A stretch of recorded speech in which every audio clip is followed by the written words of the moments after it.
Hello everyone, this is Dino Chris from Prehistoric Facts, and this is a Q&A episode, so let's actually get started, shall we? So, questions from Benjamin, your questions. So your first one, which one is larger, Bistiheoversor or Appalachiosaurus? Well, it's going to be Bistiheoversor. Bistiheoversor is actually going to be larger because, one, it's going to be 30 feet long, and also it's going to be weighing close to 4,000 pounds, or even like close to 5,000 pounds. Whereas Appalachiosaurus can only, so far what we know of, can only reach 21 feet long, but it could be longer because we don't have any adult specimens just totally yet. And so far the weight of that animal is going to be pretty close to 1,500 pounds.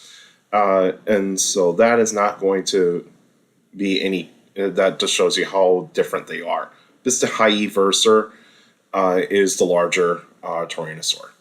Why does Bistiheoversor have a deeper snout than other large Tyrannosaurs? That's just basically like it's showcasing that it's starting to, like, the later Tyrannosaurs are starting to actually get much like deeper skulls, and so they need to like have those like deeper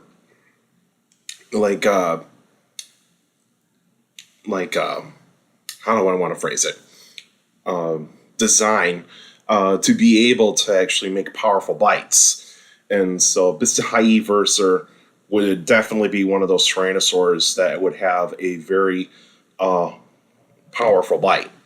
And so that's the reason why that, like say, compared to, like, say, Electrosaurus and even, like, say, Nanotyrannus and even a couple of other Tyrannosaurs, like some early Tyrannosaurs, even though Nanotyrannus is in the late Cretaceous, is because when you're actually developing a deeper skull and you're developing a much more powerful bite, you don't need to elongate your skull. You don't need to, because first and foremost is that what type of prey are you going after? Are you going after speedy prey, or are you actually going after prey that is much more difficult to take down? And so Bistiheoversor is more likely going to be choosing, I want to take on the tougher challenge, which is the much harder things to kill. So ankylosaurs, even like, say, ceratopsians and hadrosaurs.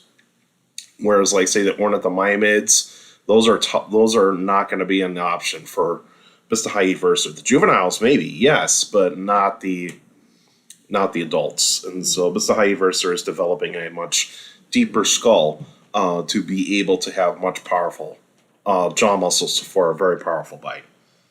Is Nanotyrannus as fast as Albertosaurus? Well, I would say Nanotyrannus could be faster than Albertosaurus. Because of its size, it is going to be slightly smaller than Albertosaurus.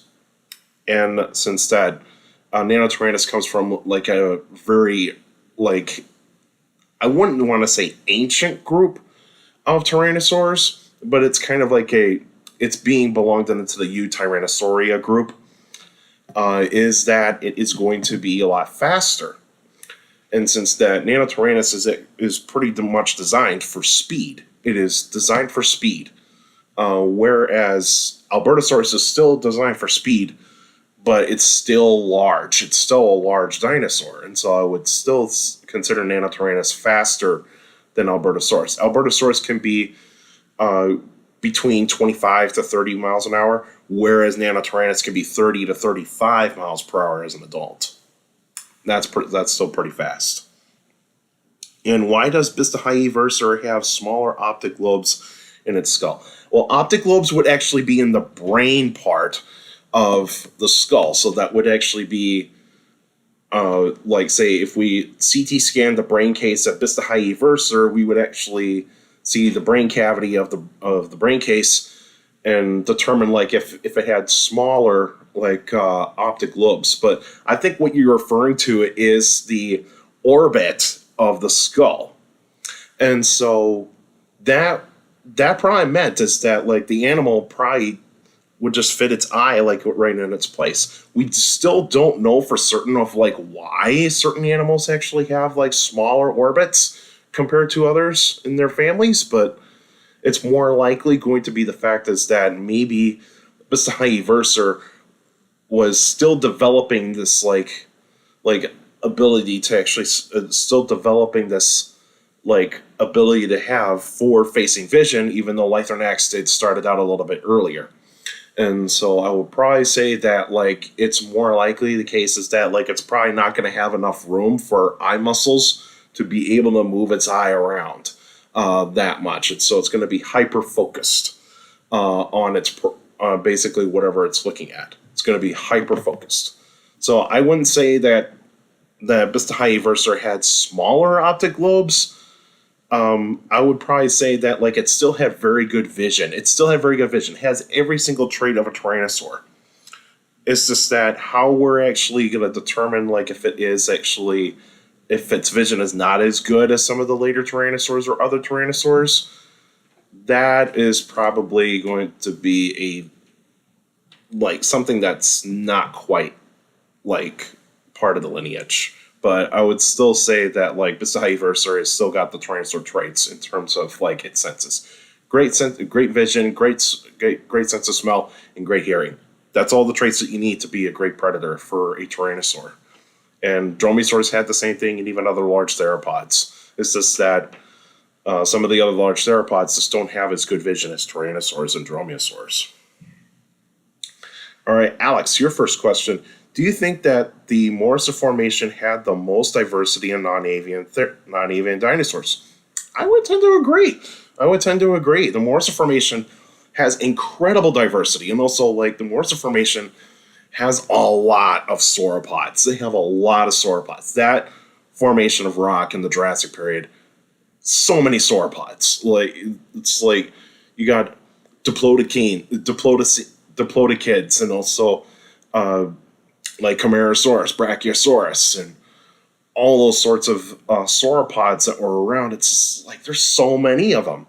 And then you got Stegosaurus, you got Dryosaurus, you also have some of the other theropods like Ornitholestes, Ceratosaurus, Marsosaurus, Allosaurus, Torvosaurus, and Camptosaurus. I mean, you name it.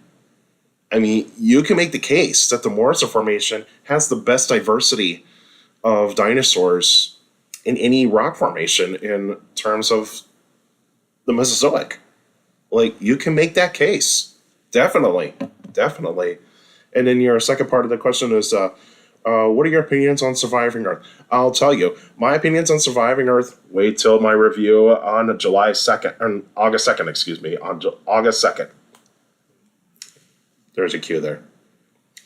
And then your last question, Yangchuanosaurus versus Allosaurus, who would win? I would say Allosaurus. Allosaurus is going to be the far superior one.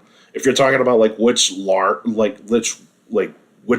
Allosaurus you want me to consider, like if you're talking about Fragilis, Allosaurus Fragilis is still going to win. If it's Jamatsoni, that's going to be 50-50, but I would probably kind of lean a little bit towards the Yangchuanosaurus, but I would still say that's 50-50. But if you're talking about like say Europeanus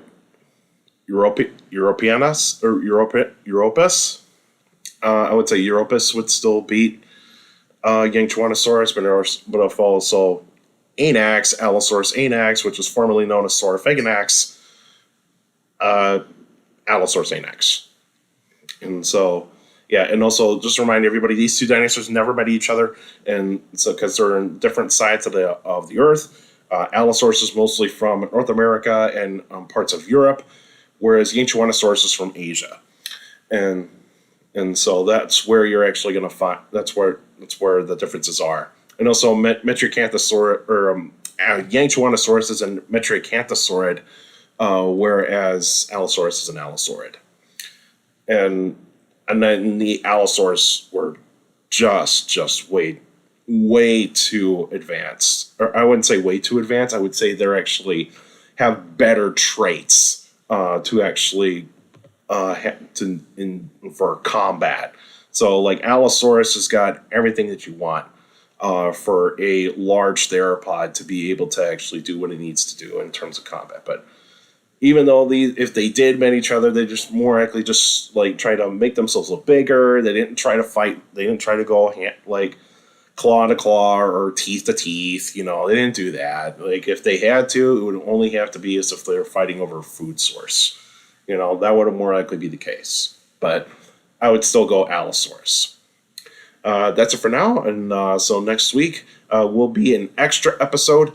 And that will be my review on the Spinosaur Tales book. And so it's the book that came out earlier this year by Dave Hone. And I will be reviewing that book, give you my thoughts on the book, and especially about like how the information about Spinosaurs and all that sorts of stuff, and my overall thoughts on that book in terms of the science, and also is it a good read for anybody? And so so Spinosaur Tales extra episode will be next week on this channel. And so if you actually saw the post on Friday, I recorded this on Friday because I was planning to record on in the midweek this week, but unfortunately I got sick. I had a summer cold, basically a head cold, and it just hit me like a ton of bricks. And so that I was not comfortable recording, and so I'm healthy enough to be able to record this video right now. And this video will be uploaded on the day, this Friday or this Sunday, and that would be July 12th, 2026. And so July 12th, 2026. That's when this episode came out. And so but anyway, extra episode, Spinosaur Tales book review. But you still can send me questions about dinosaurs and other prehistoric life by emailing me at dinocris71@gmail.com. Or just go to my Facebook page, Prehistoric Facts with Dino Chris. Like the page, you guys should post your questions in the comment section. Please put them in the comment section. Don't put them on Messenger. Messenger's for private conversations only. So please put your questions in the comment section on any Facebook post. And also for you YouTubers out there, like the video, subscribe to the channel. According to my analytics, a lot of you guys are checking out my channel, not subscribed yet. So please hit the subscribe button and also hit the like button, because that's how the YouTube algorithm works. The more likes the video gets, the more likely the video gets spread out to people that are interested in dinosaurs, prehistoric life, paleontology, and geology in general. So please feel free to do so. And also share the video, share the channel to anybody that is interested in dinosaurs, prehistoric life, paleontology, and geology in general. So please feel free to do so. And also for YouTubers out there, leave your questions in the comment section, because I do read them all. All of you guys are sending me questions via email, Facebook, and YouTube. You guys are awesome. Give me basic great questions for these Q&A episodes. So keep up the great work, and also hit that notification bell so that we can get weekly notifications of every video that comes out. Also go on the post tab, and I actually post updates on videos and even news in paleontology, mainly in the dinosaur side of the news. And of course, I post polls every 3 days on the channel, and you guys are awesome at participating in them, and so keep up the great work with them as well. And also make sure you keep your questions short and to the point. You can also follow me on Instagram at dino.chris.pf. I post pretty cool stuff on there. You can also follow me on Threads, same thing, at dino.chris.pf. I post pretty cool stuff on there as well. Also, take care of the people around you, and also for younger people out there, make sure you listen to your parents, your teachers, and your guardians.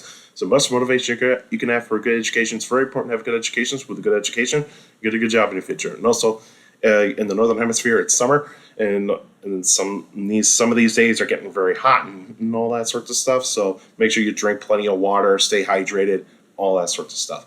That's it for now. Now, see you guys next time.